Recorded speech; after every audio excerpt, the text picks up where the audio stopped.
Et c'est forcément une bonne nouvelle pour les investisseurs, le fait que l'Allemagne ait échappé à la récession, Reda Boutika. Oui, tout à fait, hein. Les indices européens d'ailleurs avaient marqué une pause hier tout en se maintenant proche de leur sommet. Mais ce début de séance est décisif en Europe avec la publication effectivement de ce PIB allemand au troisième trimestre sorti supérieur aux attentes à 0,1% contre moins 0,1 attendu, éloignant ainsi le risque de récession technique défini par 2 trimestres consécutifs de contraction du PIB. Alors dans ce contexte, le DAX pourrait poursuivre sa hausse en s'appuyant sur son support à 13 220 points pour aller rallier ses précédents sommets.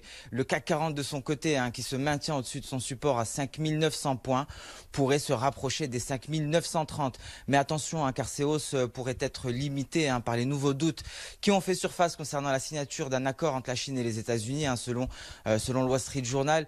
Pékin ne souhaite pas inclure dans cet accord d'engagement chiffré sur ses achats de matières premières agricoles américaines. Sur le marché d'échange à présent, l'euro-dollar qui s'est replié progressivement, pénalisé par la vigueur du billet vert, pourrait retrouver des couleurs et rebondir en direction des indices 30. Mais cependant, chez XTB, nous gardons toujours un biais baissier sur la paire euro-dollar avec pour objectif les 1,0950.